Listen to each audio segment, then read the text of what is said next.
मुफ्ती साहब, mobile में तिलावत करण जो ज़्यादा सवाब आहे या कुरान पाक में?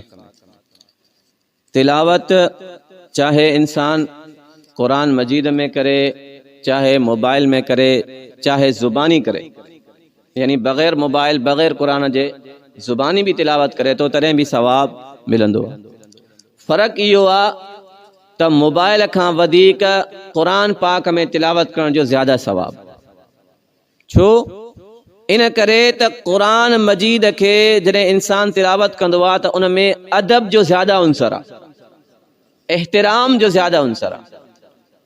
कुरान मजीद खणंदासीं, झोली में रखंदासीं, हथनि में खणंदासीं, रहल ते रखंदासीं, हिकु प्रॉपर तरीक़े सां वेही करे इंसान कुरान मजीद जी तिलावत कंदो आहे। बाक़ी मोबाइल जेको आहे, मोबाइल में उहो अदब न हूंदो आहे, हिकिड़े हथ सां पकड़े तिलावत कंदो वेठो। ऐं मोबाइल में मुख़्तलिफ़ क़िस्म जूं शयूं बि हूंदियूं आहिनि, त इन करे सवाब त मोबाइल में भी तिलावत करण जो आहे, पर ज़्यादा सवाब कुरान में आहे, छो त उन में अदब ऐं एहतराम जो ज़्यादा उनसर आहे।